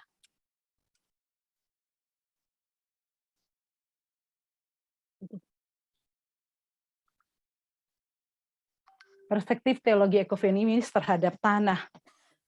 Pertama, tanah adalah anugerah Tuhan. Tanah adalah anugerah Tuhan bagi hidup manusia. Melalui tanah, Tuhan menjanjikan tempat perlindungan dan kediaman. Janji Allah tentang tanah bagi Abraham mulai nampak dalam Kejadian 13 ayat 14-17 dan secara resmi ditegaskan dalam Kejadian 15 ayat 18-21. Allah berbicara sangat jelas mengenai kepemilikan tanah yang akan diterima oleh Abraham. Sekali lagi Allah mengulangi janji tentang tanah kepada Abraham ketika namanya diganti dari Abram menjadi Abraham. Nah, tanah bagi orang Israel adalah anugerah Tuhan. Tanah ada hadiah tertinggi bagi umat Israel. Karena sejak Allah memulai perjanjiannya dengan Abraham, ia sendiri menuntun Israel memasuki tanah perjanjian. Wilayah yang menjadi tempat tinggal orang meah saat ini merupakan anugerah Tuhan bagi mereka, bagi suku meah Arfak. Tanah sebagai anugerah bagi orang meah memiliki pengertian. Orang meah bergantung sepenuhnya pada Allah, orang meah hidup mematuhi hukum Allah dengan merawat dan memelihara tanah anugerah. Yang kedua, tanah sebagai sumber hidup. Nah, salah satu ciptaan Allah yang memiliki relasi dengan manusia adalah tanah. Tanah adalah sumber segala kehidupan di bumi, merupakan titik pusat ekologi, yang mengatur hubungan antara manusia dan semua makhluk hidup. Tanah diciptakan Allah itu dengan tujuan untuk kehidupan, di mana Allah memberitakan tanah untuk menumbuhkan tumbuhan. Dari tumbuh-tumbuhan, air, dan mineral dalam tanah itulah diupayakan manusia untuk dinikmati dalam hidup. Tanah tidak hanya dimaknai sebagai sesuatu yang dimiliki, tetapi sebagai penghayatan untuk hidup. Wartayawinangun mengungkapkan empat makna yang melekat pada tanah bagi manusia. Pertama, tanah sebagai tempat untuk menghasilkan kehidupan manusia, kebutuhan hidup manusia, dari makanan sampai hasil bumi. Kedua, tanah merupakan ruang tempat manusia berada. Tiga, tanah sebagai kawasan lingkungan hidup bagi manusia. Dan keempat, tanah menjadi penghubung kekerabatan turun-temurun. Dan Phil Erari katakan tanah adalah sumber kehidupan, karena di atas tanah dan di dalam tanah terdapat kehidupan. Tanah juga dipandang sebagai tubuh Allah atau rahim Allah, di mana kehidupan alam dan manusia berpijak di dalamnya. Bila mana dikatakan bahwa dunia tanah ini bagaikan tubuh Allah, berarti manusia dan semua ciptaan adalah anggota tubuh Allah yang harus memperlakukan alam ini dengan hormat dan penuh penghargaan. Demikian juga tanah harus diperlakukan. Jika tanah adalah tubuh Allah, maka manusia harus menghargai Allah dan tidak merusak tubuh Allah, karena ketika tubuh Allah atau rahim Allah yang adalah tanah ini rusak, maka tidak ada lagi kehidupan. Yang ketiga, mengasihi tanah sebagai wujud iman. Perbuatan orang beriman menunjukkan ketaatannya kepada Allah, dan ketaatan ini menjadi ketaatan yang sungguh jika mengasihi. Oleh sebab itu seluruh perintah Allah dalam Alkitab yang dirangkum menjadi 10 hukum Taurat, diringkas lagi menjadi satu hukum yang dikenal dengan hukum kasih, yaitu mengasihi Allah dan mengasihi manusia. Mengasihi Allah terkandung pengertian taat pada kehendak Allah, dan mengasihi sama manusia berarti peduli dan menghargai hidup sesama manusia lain. Kehendak Allah dalam manusia adalah manusia diciptakan segambar dan serupa dengan Allah untuk berkuasa atas alam. Kejadian 1 ayat 26. Nah, kata berkuasa ini diulangi lagi pada Kejadian 2 ayat 15 dengan mengusahakan dan memelihara. Itu berarti manusia yang beriman adalah manusia yang mengasihi alam ciptaan. Mengasihi tanah sebagai wujud iman itu memiliki prinsip. Kita 5 menit lagi ya, Kakak. Ya. Memiliki prinsip persekutuan. Nah, dalam seluruh karya ciptaan Allah yang penuh kasih, semua dipandang sangat baik, termasuk relasi semua ciptaan. Relasi antara manusia dan alam sebagai ciptaan Allah harus tetap dirawat, dijaga. Tanah adalah salah satu dari persekutuan di alam. Persekutuan tanah dan manusia yang berawal dari penciptaan dunia terus berlangsung hingga saat ini. Nah, perempuan Mea membutuhkan tanah untuk melahirkan dan memelihara kehidupan masyarakat. Orang Mea bergantung pada tanah. Persekutuan masyarakat Mea dan tanah menjadi rusak yang berakibat rusaknya relasi perempuan Mea dan tanah. Yang kedua, prinsip perdamaian. Mengasihi tanah sebagai iman. Prinsipnya perdamaian dilakukan saat ini adalah bagaimana manusia dapat berdamai dengan alam atau ciptaan lain. Perdamaian manusia dengan alam dapat terjadi jika manusia berpikir sebagai bagian yang tak terpisahkan dari keluarga ciptaan. Nah, hal ini dikemukakan oleh Fransiskus Assisi bahwa semua ciptaan Allah itu saudara. Ia memeluk ciptaan lain sebagaimana memeluk semua anggota keluarganya. Nah, perdamaian dengan alam harus diupayakan oleh manusia merawat alam ciptaan Tuhan seperti merawat diri sendiri. Demikian juga perlakuan manusia terhadap tanah yang dikelola sesuka hati tanpa memikirkan bagaimana keberadaan itu. Tanah semestinya diperlakukan manusia dengan baik, penuh cinta, maka tanah pun memelihara kehidupan manusia. Yang berikut prinsip keadilan. Tanah bekerja menghasilkan untuk kehidupan, tetapi ada saatnya tanah dibebaskan dari tugas-tugas menumbuhkan kehidupan atau beristirahat. Itu dalam Imamat 25 ayat 1-5, bahwa ada saat di mana ladang itu tidak ditaburi. Jadi biarkan tanah itu tinggal dan kemudian dia akan subur kembali lalu ditanami. Ketika tanah terus bertugas tanpa diberikan kesempatan beristirahat, maka sesungguhnya kita telah bertindak tidak adil terhadap tanah. Menurut Santilal Bhagat, hak tanah untuk beristirahat mempunyai kedudukan sama dengan hak manusia untuk mengelola atau menggunakan tanah. Perempuan Mea dan tanah memiliki relasi yang kuat dengan melahirkan dan memelihara kehidupan. Kewajibannya dilaksanakan untuk memelihara kehidupan masyarakat Mea, tetapi ketika hak mereka dirampas, maka terjadi ketidakadilan dalam tatanan hidup masyarakat Mea. Bertindak adil bukan hanya terhadap manusia, tetapi juga terhadap alam. Ketika kita memperlakukan alam dengan baik, maka alam memelihara hidup kita. Demikian juga ketika kita memperlakukan tanah dengan baik, maka tanah memberikan kehidupan bagi kita. Ya, terima kasih. Terima kasih Kak Ita buat pemaparannya. Ya, Bapak Mama, kakak semua, kita masuk dalam pertanyaan dan diskusi. Sudah ada beberapa pertanyaan yang ada di kolom chat. Makanya tanya lulusan sampai di mana, tapi berangkat kemarin Ya, bingung. sudah ada beberapa pertanyaan di kolom chat, tetapi sebelum saya membacakannya, saya membuka tinggal tiket dengan kesempatan untuk teman-teman yang mau bertanya secara langsung. Saya memberikan termin pertama ini 3 orang atau kakak-kakak yang menulis di kolom chat bisa menyampaikan langsung di sini pertanyaan untuk Kakak Aris dan Kakak Eta. Mungkin yang mau bertanya secara langsung bisa raise hand.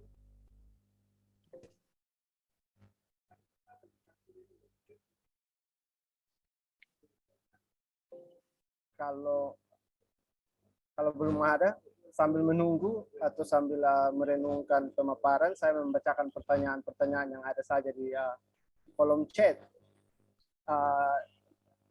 Yang pertama ada refleksi dari Bapak Umbu Akwan, mungkin nanti teman-teman bisa baca. Ada pertanyaan menarik dari Kakak Fris Daharin untuk Kakak Aris. Salam, saya Gia dari Universitas Brawijaya. Untuk Kakak Aris, pertanyaannya,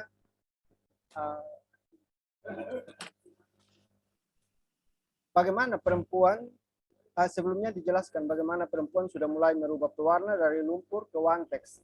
Bagaimana implikasi dari perubahan tersebut, terutama dalam relasi interaksi perempuan,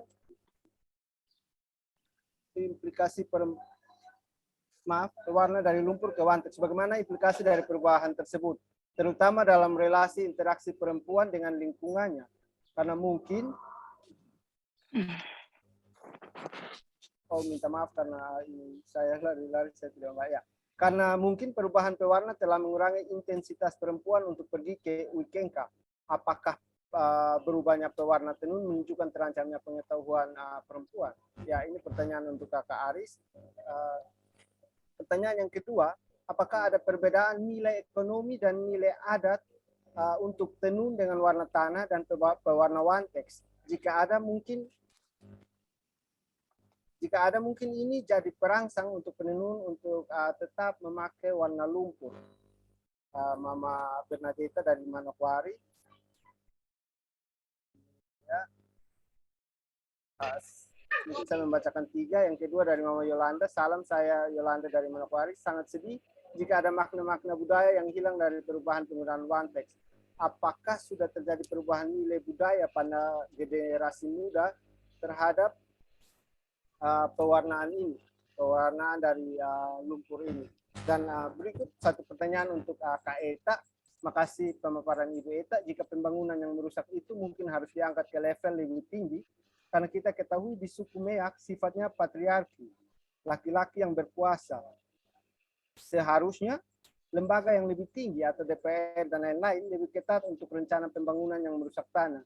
Uji amdalnya benar-benar. Jadi apakah pengaruh dari organisasi-organisasi politik, organisasi-organisasi masyarakat dapat membawa suatu perubahan dalam perempuan Meak untuk menjaga tanah sebagai relasi terdekatnya bagi kehidupan. Mungkin Kakak Aris dan Kakak Eta bisa berbagi kisah dari pertanyaan-pertanyaan ini. Silakan Kakak Aris.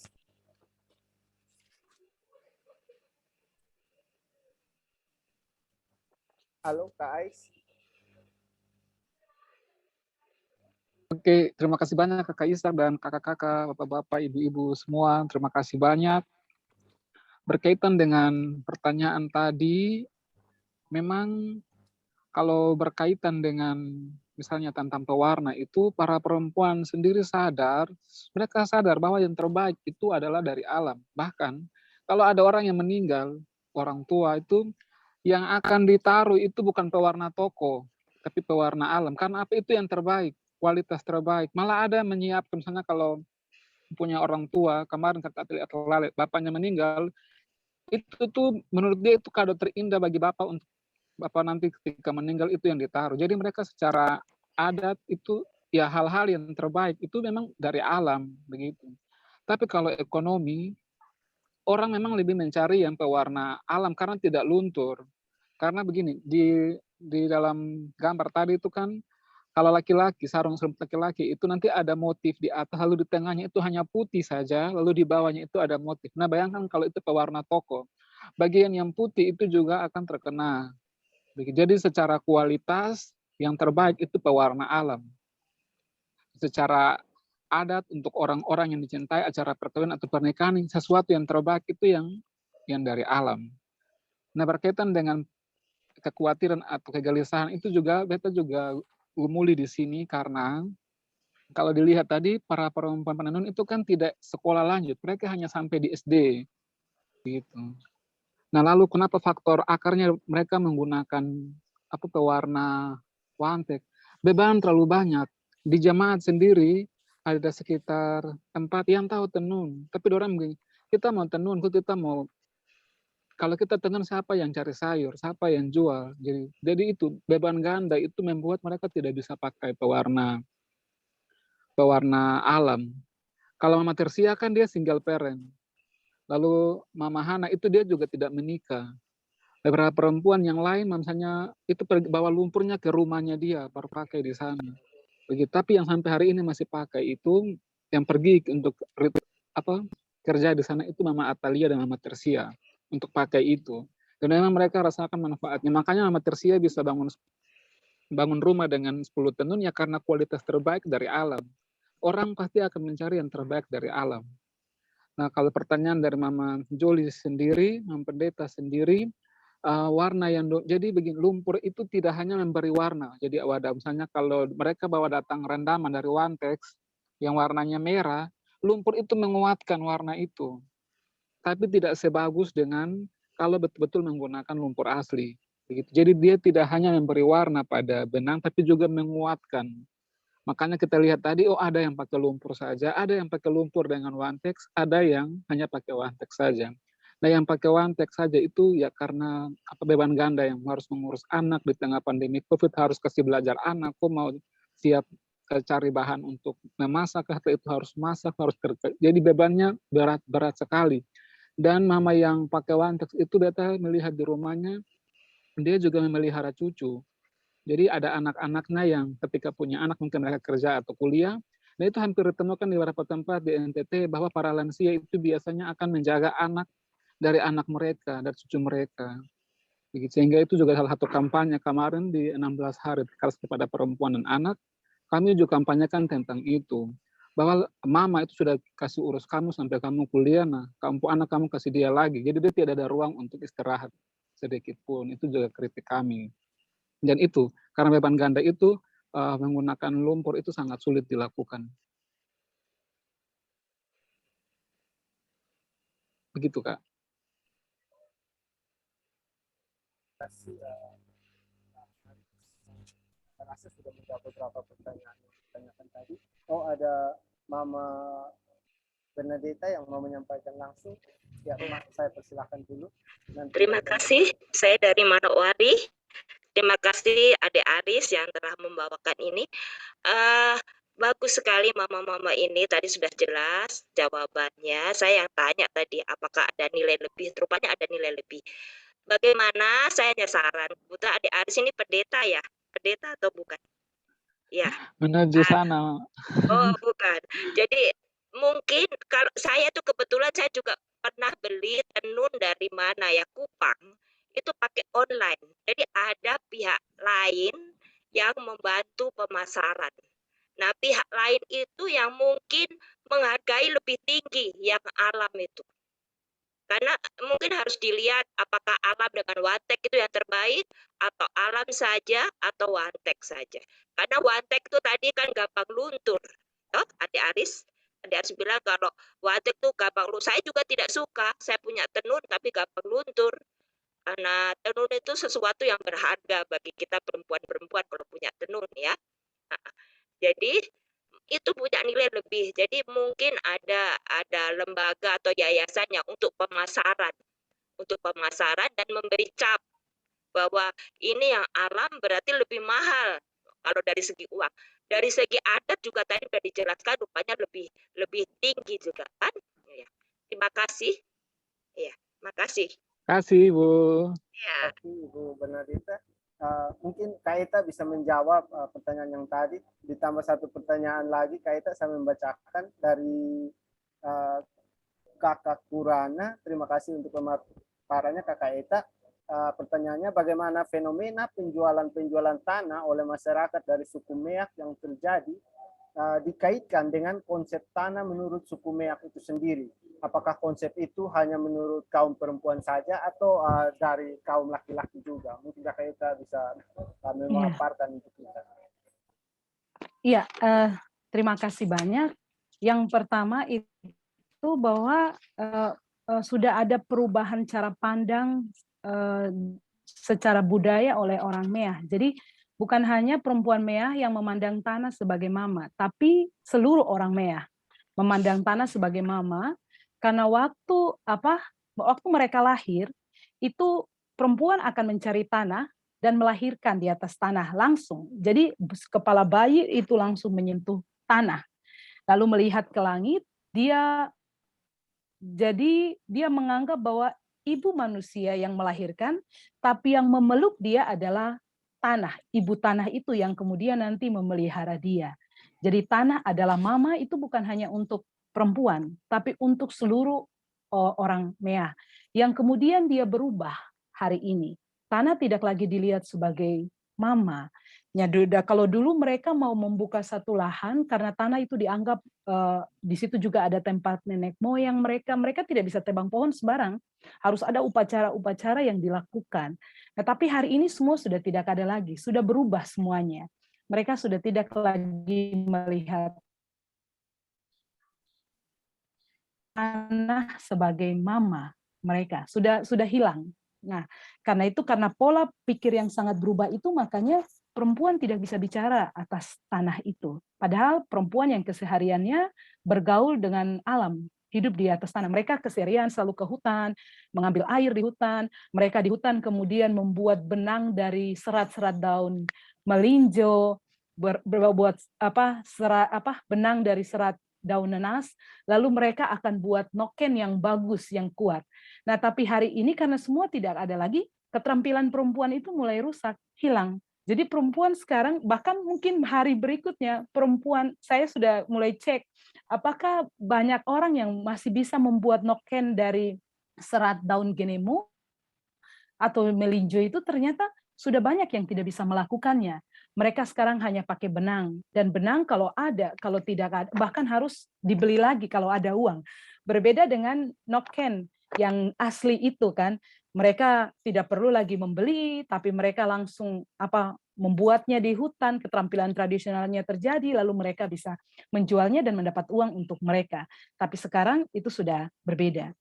Nah, terima kasih banyak untuk Ibu Bernadetta Wahyuni untuk apa yang disampaikan. Memang tidak semua pembangunan itu berdampak buruk. Pasti juga ada yang berdampak baik. Nah, semua akan berdampak baik kalau memang apa yang Ibu katakan benar, harus ada uji AMDAL, tapi juga keberpihakan terhadap masyarakat setempat, supaya mereka tidak tersisih di atas tanahnya sendiri, secara khusus untuk perempuan, supaya mereka bisa menikmati segala sesuatu dengan sangat baik. Nah, yang terjadi adalah banyak ketimpangan-ketimpangan yang terjadi karena mereka tidak lagi bisa melakukan sesuatu, beraktivitas di atas tanah milik mereka sendiri. Untuk ke kebun, mereka jalan susah. Apalagi di tengah pandemi COVID kemarin, itu perempuan Meah merasa paling aman kalau mereka ada di dalam hutan. Mereka masih bisa bekerja, industri tradisional bisa dilakukan, tetapi tidak ada hutan tempat mereka untuk aman dan tetap melakukan pekerjaan itu lagi. Mereka pun mulai tersisih, yang tadinya mereka harus punya rumah dengan halaman yang besar, kemudian menjadi kecil. Dan ini akan sangat sulit bagi perempuan Meah.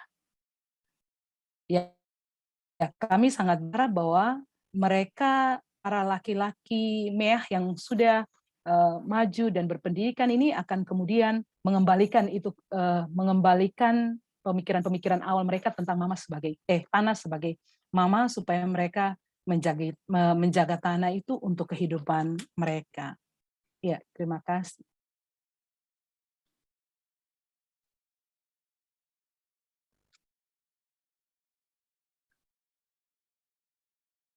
Terima kasih.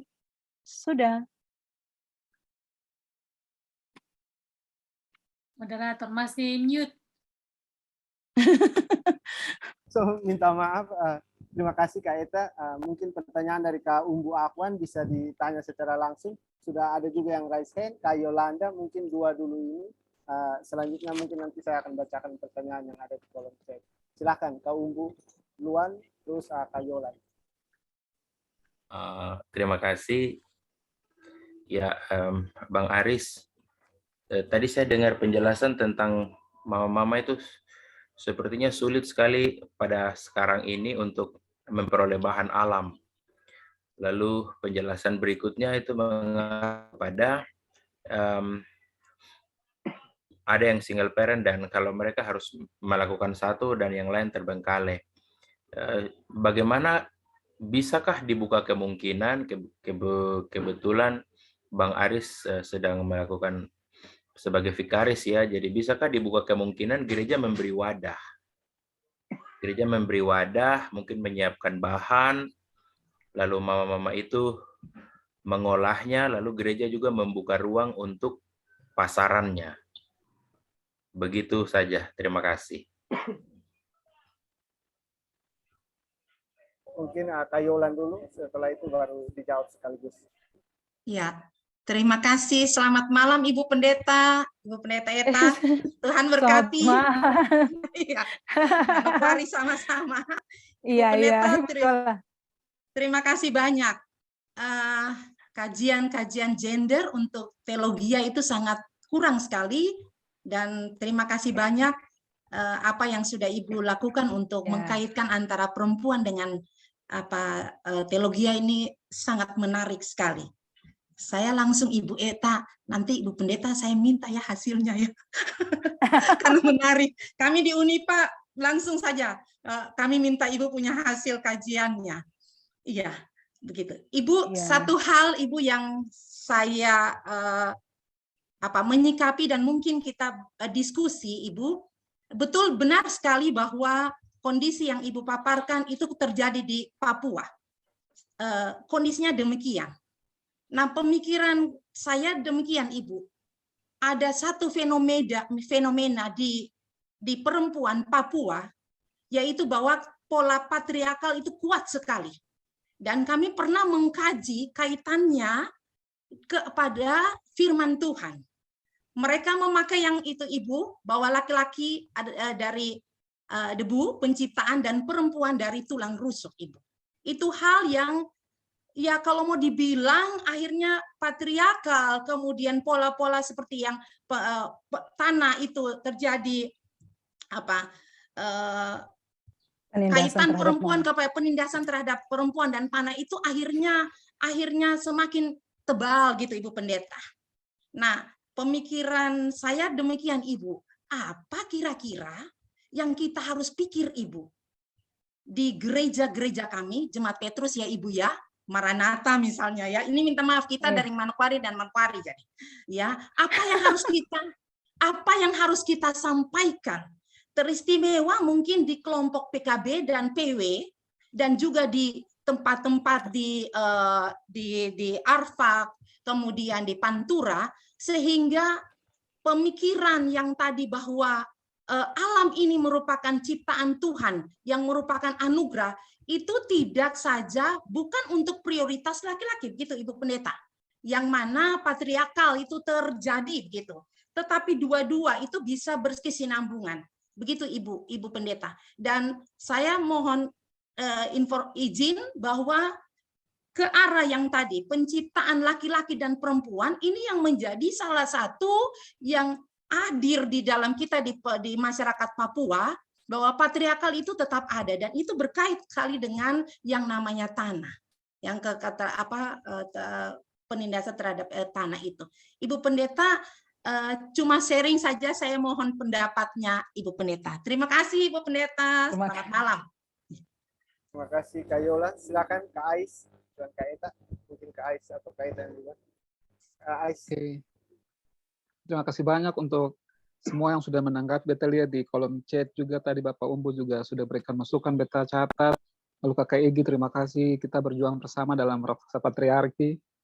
Lalu Kakak Firda ya, Firda. Ya memang betul bahwa di Helong itu semua tempat itu air dengan tanaman. Jadi kan tadi weekend ada namanya uibonak. Uibonak itu air dengan daun bonak itu apa namanya. Jadi semua tempat itu ada uikorabis, air dengan pohon jambu biji. Jadi semua tanaman itu ada begitu. Sayangnya hanya tinggal nama begitu. Misalnya air kujawas, airnya ada, kujawasnya sudah tidak ada jambu bijinya. Seperti weekend juga. Uinya ada tapi genawaknya sapi sudah injak kasih mati, jadi sudah tidak ada lagi karena tidak dijaga. Lalu dari nama Evi juga ada komen, sebenarnya begini, ya beta juga ketika menyiapkan paper ini secara jujur teman-teman, beta belajar tentang apa itu ekoteologi, dan bagi beta angkatan kami itu kan tidak dapat dulu. Setahu beta adik-adik di bawah yang betul-betul dapat tentang mata kuliah ekoteologi.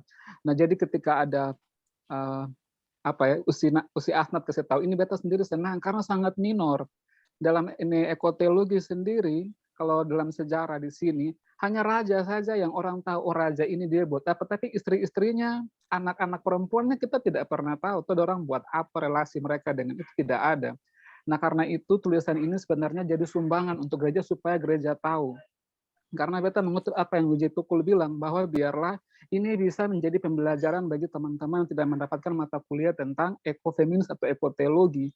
Jadi bukan orang tidak mau, tapi memang orang tidak tahu apa itu ekoteologi, orang tidak tahu apa itu ekofeminis, sehingga tulisan ini menjadi tawaran beta bagi gereja, bagi klasis, bahkan bagi komunitas Helong yang tidak semua tahu tentang Wikengka. Walaupun mereka orang Helong dan lahir begitu, tapi bagi mereka itu kan hanya perempuan dengan lumpur saja, atau tidak, pemaknaannya tidak terlalu ditonjolkan. Jadi bagi beta mereka juga margin atau minor di sini, dan ini menjadi sumbangan bagi gereja, bagi klasis, bahkan bagi beta sendiri untuk memperhatikan itu. Karena ya kalau para perempuan penenun sendiri tidak merasa kalau itu pengalaman mereka ini betul-betul berharga begitu. Jadi semoga ini bisa, karena budayanya kan kami di sini budaya tutur. Nah kalau dia meninggal bagaimana? Selain kami tidak bisa tenun, tapi juga pengalaman tidak ada. Jadi ini juga menjadi seperti dalam tanda petik juga menambah literasi dalam peradaban Helong, bahwa ada lumpur yang menghidupi desa-desa di sekitar situ dan menjadi sumbangan untuk gereja sekalian juga untuk klasis begitu. Jadi saya sendiri juga baru tahu ini begitu, dan saya mau orang semua sadar bahwa ini bukan pengalaman yang harus disepelekan, tapi ini pengalamannya juga sangat berharga dengan cerita dari para laki-laki yang menjaga dan mengelola lumpur itu. Jadi terima kasih beta dapat banyak belajar, dan masukan beta akan perbaiki. Kita juga baru belajar, jadi harus terus mengembangkan begitu. Ais, itu pertanyaan tadi dari Kak Umbi, mungkin sekalian dijawab. Ya, selain tenun, Pak Umbu, kami juga punya pergumulan di pemasaran produksi pertanian, begitu. Bayangkan kalau semua buat pisang dan semua pisang masak dan lalu busuk. Nah, bagaimana gereja secara sadar juga tidak hanya memasarkan, tapi mengelola supaya pisangnya bisa berminggu-minggu, berbulan-bulan dalam bentuk-bentuk yang lain. Nah, itu jadi pekerjaan kami, teolog Kak Ishak, saya, semua yang digemit, untuk bagaimana memikirkan itu. Karena orang tua kami juga punya beban yang lain. Dan ini saatnya kami tidak hanya omong di kelas, tapi bagaimana mengajak teman-teman yang lain memikirkan bagaimana itu. Jadi bagi saya, tidak mengeluh, tidak menyalahkan siapa, tapi solusi yang saya buat apa. Yang saya bisa, ini salah satu tawaran.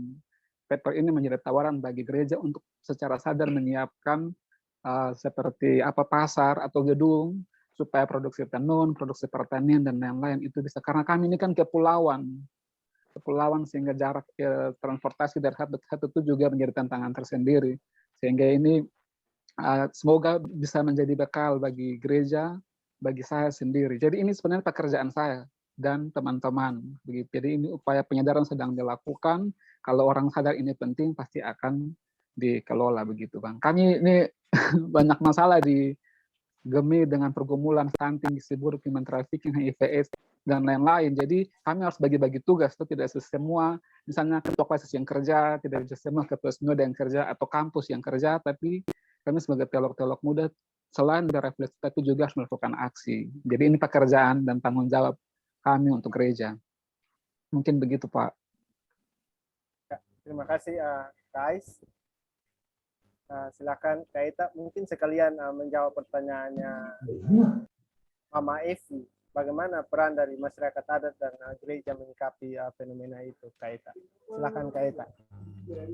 Iya, saya mulai dari Bu Yola tadi ya. Iya, memang tidak bisa kita mungkiri bahwa itu kenyataan yang ada di kita sekalian, reaksi kuat.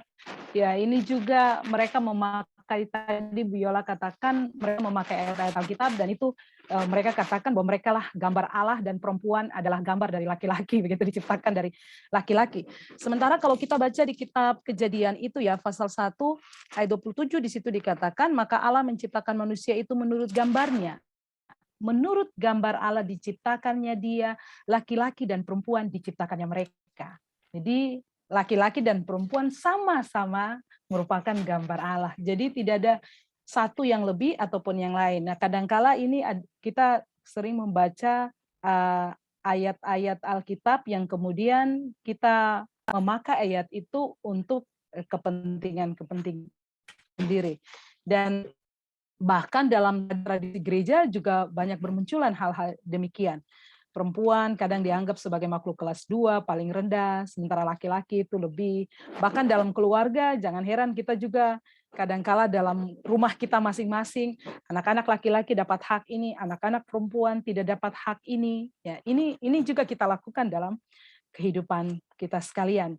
Nah, hari ini yang kita pikirkan adalah bagaimana semua orang memahami bahwa baik laki-laki maupun kita adalah gambar Allah. Kita sama di hadapan Allah. Kita setara begitu. Kita punya hak-hak yang sama. Nah, dan saya pikir nanti kita akan berdiskusi lebih banyak, Ibu Yola, bersama-sama untuk bangun diskusi tentang hal ini. Nah, kemudian untuk terkait dengan peran yang tadi ditanyakan terkait dengan bagaimana peran gereja. Ya, gereja mengalami satu kesulitan terkait dengan tanah milik, sebab kadangkala kita berupaya untuk melakukan sesuatu hal, untuk bilang ke mereka untuk tidak boleh seperti ini, kadangkala jawaban mereka adalah itu hak mereka. Nah, saya pikir yang bisa kita kembalikan adalah bagaimana mereka mengingat kembali tentang tanah mereka yang adalah anugerah Tuhan itu. Mereka juga mengingat bahwa dengan simbol-simbol budaya yang tadi, bahwa tanah adalah mama, di tanah itu ada orang tua yang arwah-arwah orang tua mereka yang memang setelah gereja masuk itu sudah tidak ada lagi di tengah-tengah mereka. Ketika saya ajak untuk mereka cerita tentang ini, mereka kadangkala tidak mau terbuka di hadapan pendeta terkait dengan hal ini karena bagi mereka itu dihilangkan. Dan memang salah satu saya pikir gereja kita juga mungkin berdosa ketika semua yang terkait dengan hal-hal yang budaya mereka itu kita hilangkan semuanya. Padahal ada hal yang baik untuk menjaga kehidupan mereka di atas tanah mereka itu. Nah, mungkin seperti itu. Terima kasih. Sudah menjawab beberapa pertanyaan. Sangat menarik melihat relasi perempuan, tradisi, dan ekologis dari Kupang dan dari Papua. Karena dari pemaparan juga saya melihat bahwa ketika ada sesuatu yang hilang dari alam, berarti perempuan terancam. Karena seperti Kak Eta tadi bilang bahwa perempuan yang sangat dekat dengan tradisi itu, menghidupi tradisi itu dengan sangat dekat dengan alam. Ketika alam dicemari, mungkin lumpur akan hilang dan rumput air juga akan kurang, dan itu sangat mengganggu ekosistem kehidupan yang ada. Mungkin Bapak Mama, satu pertanyaan terakhir saya persilahkan sebelum saya kembalikan ke Ibu Asnat dan Bang Andreas. Mungkin kalau ada yang masih kurang dan perlu disampaikan, saya masih memberikan satu kesempatan terakhir untuk kita semua.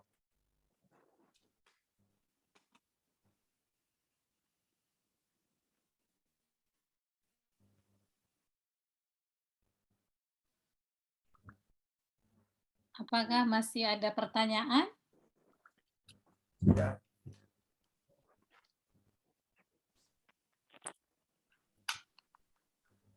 nampaknya belum ada Ibu Asnat. Mungkin saya kembalikan ke Ibu Asnat menyampaikan Bentar ya. menanggapi pernyataan Kak Eta dan Kak Aris. Pernyataan yang mana? Bukan pernyataan, maksudnya pemaparan Kak Eta dan Kak Aris yang tadi. Oh, oke ya.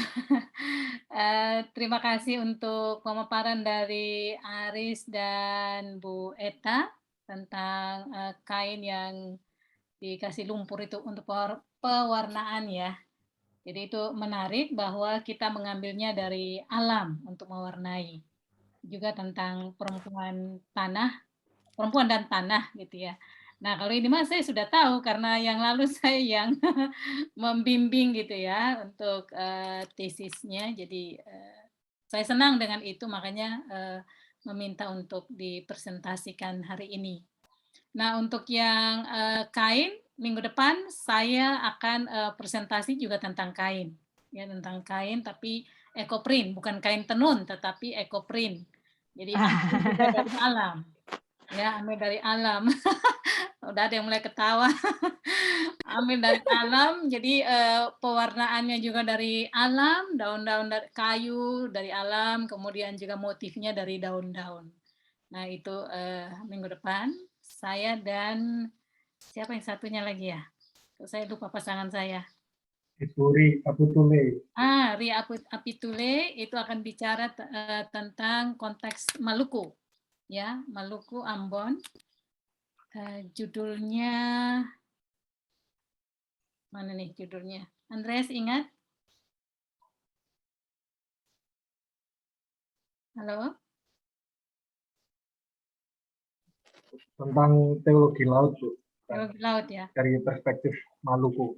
Ya, teologi laut dari Maluku minggu depan, dan saya tentang ekoprint. Ya, jadi ini untuk sesi kita yang terakhir, sesi ke-7. Nah, terima kasih sekali lagi untuk Aris dan Ibu Eta untuk presentasinya sore hari ini, sehingga menambah wawasan kita tentang ekofeminis dari berbagai aspek ya. Jadi kalau yang sebelum-sebelumnya tidak ada yang bahas tentang tanah, juga belum ada yang membahas tentang kain tenun, dan hari ini menarik bahwa ini perspektif yang baru, aspek yang baru bagi kita. Terima kasih sekali lagi, dan juga terima kasih untuk kita semua. Ini sudah jam, masih ada 20 menit sebenarnya kalau ada yang mau memanfaatkan, karena kita sampai jam 6. Tidak ada lagi? Baik, kalau tidak ada, tidak apa-apa, kita selesai lebih awal. Dan terima kasih juga untuk moderator, Ishak. Dan kita akan ketemu lagi minggu depan di jam yang sama, hari Senin jam 4, dengan presentasi topik yang berbeda. Terima kasih sekali lagi. Tuhan memberkati. Terima kasih, Ibu. Tidak foto, Bu. Saya sudah foto tadi. Tapi buka kamera tadi ya. Silakan buka kamera. Tadi saya foto pas tidak buka kamera. Silakan buka yang cantik. Silakan. Terima kasih teman-teman Manokwari, Unipa. Terima Gembira. kasih yang dari Jayapura. Supporternya banyak. Halo Kakak Pendeta. Halo Ya, adikku. dibuka kameranya semua. Makasih. Ya, saya mulai dari slide pertama. Tahan senyumnya karena tidak tahu ini ada di slide 1, 2, atau 3. Jadi tahan senyum terus. Buka kamera. Yang ketiga. Oke. Terima kasih banyak sudah sampai di slide ketiga. Sampai ketemu. Terima kasih. Sampai Terima ketemu. kasih. Terima kasih Bu Pendeta, dan terima semua kasih. Terima narasumber. kasih. Terima kasih. Terima kasih ada Terima kasih. moderator. Terima kasih Kak Eta. Nanti saya undang dari Sumba. Terima kasih Supporter. Kita. Ya, Terima kasih semuanya. Terima kasih. Terima kasih.